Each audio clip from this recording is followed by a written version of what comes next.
Salut à tous, nous sommes le jeudi 10 octobre en direct de Pékin. Bienvenue à tous sur Sino France. Dans cette vidéo aujourd'hui, je voulais vous parler de quoi faire en Chine, les options qui s'offrent à vous, quel travail vous pouvez faire en Chine et quel type de profil vous devez avoir pour venir en Chine, mais aussi le type de personnes auxquelles je déconseille de venir en Chine.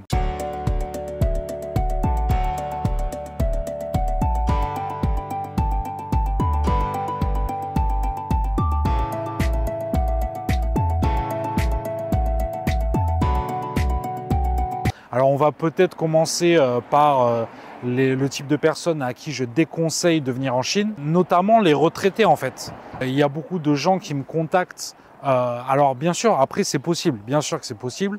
Et de toute manière, bon voilà, si vous êtes retraité, c'est quoi qu'il va vous falloir? C'est de l'argent. Et même en général, si vous voulez venir en Chine, vous allez avoir le problème de l'argent. Il va vous falloir voilà une source de revenus. Donc il faut penser à ça. Moi, quand je suis arrivé en Chine, donc quand je suis arrivé à Pékin il y a maintenant bientôt 8 ans, je suis arrivé avec un boulot. J'avais déjà un boulot sur place. Donc voilà, moi je suis arrivé, j'avais déjà un employeur qui m'attendait. Je pouvais commencer un métier. Mon employeur m'a aidé à trouver un logement. Donc voilà, tout ça, c'est des choses auxquelles il vous faut penser. Bon, évidemment qu'il y a plein de ressources qui existent. Notamment, moi je vous conseille de passer par des agences chinoises pour trouver un logement. Mais voilà, ça c'est des choses auxquelles il faut penser. Il y a pas mal de gens en fait qui m'ont contacté. Et pour vous dire la vérité, sur, je sais pas, peut-être 100 personnes qui me contactent pour venir en Chine, il y a moins de 5 personnes qui vont vraiment venir en Chine et faire les démarches. Il y en a qui me contactent aussi, qui viennent en Chine, mais bon, c'est des étudiants ou alors ils sont dans des programmes spéciaux d'échange. Et voilà, il y a tout qui est pris en charge, plus ou moins. Ils ont peut-être des petits problèmes de visa, etc.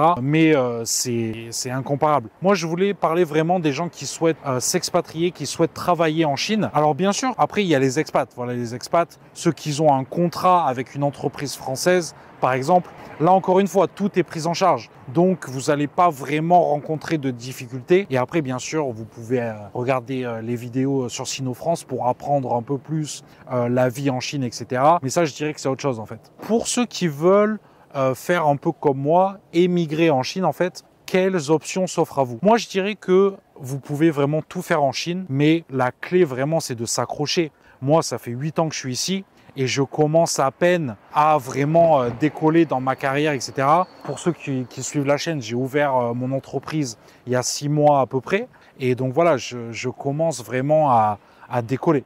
Donc déjà, le premier obstacle que vous allez rencontrer, c'est évidemment le visa. Donc quel type de visa il vous faut? Alors, on peut obtenir un visa de travail même sans diplôme. Voilà, donc ça c'est nouveau parce que la Chine est vraiment en train de s'ouvrir à fond au niveau de ces visas.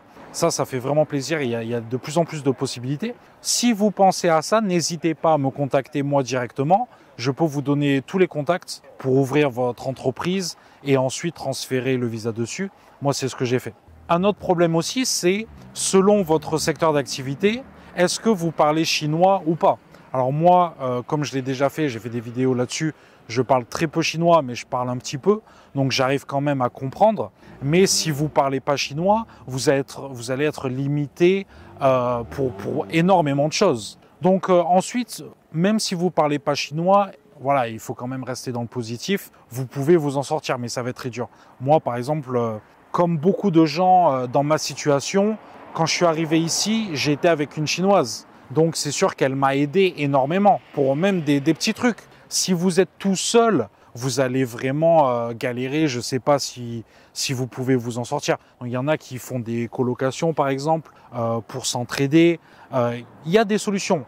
Mais je pense que vraiment l'état d'esprit, c'est qu'il va falloir vous accrocher, qu'il va falloir rien lâcher et construire quelque chose. Ne vous attendez pas à que tout vous tombe du ciel. Ça ne va pas se passer comme ça. Donc surtout si vous êtes émigré, encore une fois, si vous êtes expat dans une boîte, mais bon, c'est la boîte qui va tout gérer. Donc vous êtes dépendant de la boîte. Et souvent, les gens comme ça, ils vont rester 2, 3, 4 ans en Chine et puis ensuite, ils vont partir. Voilà.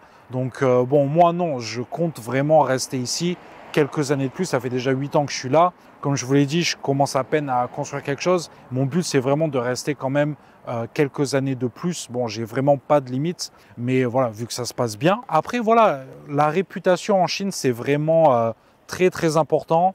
Et si vous commencez à vous faire un nom dans votre secteur, là, oui, vous allez vraiment avoir le potentiel pour exploser. Mais ça, encore une fois, c'est des choses qui prennent le temps. Pour tout ce qui est, par exemple, ouvrir un compte en banque, en général, voilà, ils parlent anglais. Donc, c'est possible. Il y en a aussi qui m'ont contacté. Ils veulent venir en Chine. Ils parlent ni chinois ni anglais. Les gars, je vous dis de suite, vous allez faire quoi? Vous allez faire quoi en Chine? Vous ne pouvez pas communiquer. Donc, ça veut dire que vous allez vous servir de votre téléphone à chaque fois. Bon, ensuite, bon, il y en a qui critiquent la France et tout, mais la France, c'est quand même pas si mal que ça. Il y a plein de gens qui souhaitent émigrer en France plutôt qu'en Chine. Donc, c'est vraiment à vous de voir votre personnalité, ce que vous voulez. Mais quelque chose que je dis aussi tout le temps, c'est que en Chine, oui, vous allez rencontrer énormément de défis. Ça va prendre du temps, mais la récompense est à la hauteur de vos galères, en fait. Et bon, c'est un petit peu partout pareil. Donc vous allez vraiment galérer, c'est fort probable. Mais voilà, les récompenses sont aussi énormes. Et notamment, voilà, surtout financièrement. Bon. Après, il y a évidemment quelque chose à prendre en compte qui est la phase de lune de miel, comme on appelle ça. C'est-à-dire que voilà, les premières années que vous allez arriver en Chine, vous allez vous régaler, Mais moi, ça fait 8 ans que je suis en Chine, je ne compte absolument pas partir. Je me régale quand même, j'ai mes petites habitudes. Voilà, après, vous allez peut-être rencontrer la solitude, surtout si vous n'êtes pas en couple. Donc ça, c'est quelque chose à considérer. Moi, par exemple, ça fait maintenant 1 an ou 2 que je suis célibataire. Ça a complètement changé ma vie à ce point-là. Voilà. Donc c'est quelque chose vraiment à considérer. Si vous venez tout seul en Chine, encore une fois, ça va être très très dur. Donc au moins ayez un cercle d'amis. Et Sinofrance est là pour ça aussi, pour vous procurer quand même de l'entraide. Bon, voilà, après moi je suis sur Pékin, mais déjà essayez de trouver un cercle d'amis, ça devrait être votre priorité pour avoir de l'aide en fait, pour s'entraider. Encore une fois, moi je ne connais pas votre secteur d'activité, donc je vous encourage à me contacter directement et on peut s'appeler, faire un appel téléphonique. Voilà, de temps en temps, il y a des gens qui me contactent, on s'appelle et on voit un petit peu les solutions. J'ai aussi un groupe sur WeChat, Sinofrance, un groupe aussi sur Telegram et vous pouvez échanger dessus. Bon, c'est surtout le groupe WeChat qui est actif. On est à peu près 150 membres et du coup, voilà, on peut se donner des pistes, surtout que voilà, les connaissances que j'ai, c'est des gens qui sont là depuis 10 ans, même plus. Bon, il y en a qui sont là depuis pas longtemps non plus, mais voilà, des gens qui sont là depuis 10 ans ou plus, qui connaissent très très bien la Chine et qui peuvent vraiment vous donner des solutions concrètes. Voilà. Encore une fois, que ce soit au niveau des visas, la banque, bon franchement la banque c'est très simple, voilà les appartements, mais vraiment les trucs basiques. Et puis il y a aussi la nourriture, et puis des trucs tout bêtes comme par exemple l'utilisation de Baidu Maps, ou alors les VPN, comment prendre le métro, comment prendre le taxi, parce que tout ça, ça passe par des applications. Et toutes ces applications-là sont en chinois. Et moi, je vous dis, même pour commander à manger, bon, bien sûr, vous pouvez aller au restaurant aussi, mais toutes ces applications-là sont en chinois. Moi, je ne parle pas chinois et je m'en sors très bien. J'ai ouvert mon entreprise, donc voilà, je suis passé par un avocat qui parle absolument pas anglais. Donc tout ce que j'ai fait, je l'ai fait sans parler chinois. Donc oui, c'est possible.